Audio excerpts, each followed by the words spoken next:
Somewhere off the coast of Butuan, buried under 9 centuries of silt, archaeologists pulled up a wooden boat so advanced it forced historians to rewrite what they thought they knew about the ancient Philippines.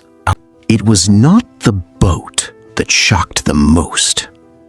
It was what the boat proved. Every plank, every trade good, every scrap of foreign pottery packed into its hull pointed to a single invisible ruler that no ancient king, sultan, or datu in the archipelago could ever defeat, bribe, or outmaneuver. It could not be seen. It could not be fought. And yet, it decided who got rich, who starved, who went to war, and who vanished from history entirely. This is the story of the wind that secretly controlled the fate of the ancient Philippines and the coastal societies that rose and fell by learning to read its every breath. Long before Spanish galleons or European maps existed, the Philippine archipelago sat inside one of the most important weather systems on the planet. Twice a year, without fail, the sky over Southeast Asia would flip its direction entirely.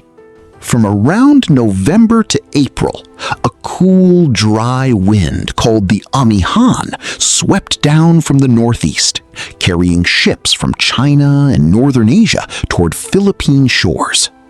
Then, like clockwork, the wind reversed. From around May to October, a warmer, wetter wind called the habagat rolled in from the southwest, carrying different traders, different cargo, and different dangers with it. These were not minor breezes. They were the engine of an entire economy, and every community smart enough to understand them turned that understanding into power. For early Filipino settlements, this seasonal reversal was not background weather. It was the calendar their entire world ran on. Coastal chiefdoms in places like Butuan, Mai, and later Manila and Sulu did not wait passively for opportunity. They built their ports, their harvests, their diplomacy, and even their festivals around the arrival and departure of these winds. A community that understood exactly when Chinese junks would appear on the horizon could prepare goods, negotiate favorable terms, and store wealth long before a single foreign sail was visible. A community that misjudged the winds risked missing an entire trading season, sometimes for a full year, since the next favorable wind might not return for another 6 months. This is where the story stops being just about weather and starts becoming about survival. Because the wind did not just carry ships, it carried timing, and timing was everything. If a foreign merchant fleet timed its departure wrong, it could be trapped in Philippine waters for months, unable to sail home until the wind reversed again. If a local trading settlement failed to have goods ready in time, it lost its entire share of a season's wealth to a rival port down the coast. In a world without engines, without radio, and without any way to fight the sky, the wind quietly decided who thrived and who was left behind. Nowhere is this more visible than in the story of Mai, a name that appears in Chinese historical records dating back to the 10th century. Song dynasty documents describe traders and envoys from Mai, believed to be centered around modern-day Mindoro or nearby southern Luzon, arriving in the port city of Guangzhou as early as 982. That single detail changes everything people think they know about ancient Filipino history. This was not an isolated, forgotten island chain waiting for the outside world to discover it. This was a maritime society already sailing to China under its own power, riding the very same monsoon winds that Chinese sailors depended on. Centuries before Europeans knew the Philippines existed. The evidence does not stop at written records. In Butuan, archaeologists uncovered balangay boats, sophisticated plank-built vessels dated as far back as the 10th century, alongside imported Chinese, Thai, and Vietnamese ceramics buried in the same layers of earth. These were not accidental discoveries washed ashore by chance currents. They were the physical fingerprints of a functioning trade network, one where local rulers actively participated in a maritime highway stretching from the South China Sea to the Sulu Sea. All of it timed and shaped by the same predictable monsoon rhythm that powered trade routes as far away as the Indian Ocean. And then there is the Laguna Copperplate Inscription, a thin sheet of blackened copper pulled from a riverbed near Lumban Laguna, dated to the year 900. Written in an early form of Old Malay, using a script borrowed from South Asia. It records the forgiveness of a debt, a legal transaction between named individuals and officials. It proves something remarkable. Ancient Philippine society was not just trading goods carried on these seasonal winds. It was trading ideas, legal systems, scripts, and administrative sophistication. Absorbing influence from India and the broader Malay world through the exact same maritime corridors the monsoon made possible. To understand why this mattered so much, you have to understand what those winds were actually connecting. This was not a small regional exchange between a few nearby islands. Philippine coastal polities sat at the eastern edge of a trade web historians now call the Nanhai, or South Sea Network, a system linking Fujian and Guangdong in China through Vietnam, Borneo, and the Malay Peninsula, all the way down into the Sulu archipelago and beyond toward the Indian Ocean world. Every leg of that journey depended on sailors reading the wind correctly. A miscalculation of even a few weeks could mean the difference between reaching a market season and missing it entirely.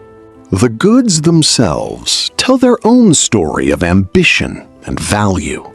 Early Filipino traders offered gold, pearls, tortoiseshell, beeswax, forest products, and slaves captured through raids and rivalries, exchanging them for Chinese ceramics, iron tools, silk, and luxury items that had traveled thousands of kilometers to reach island shores.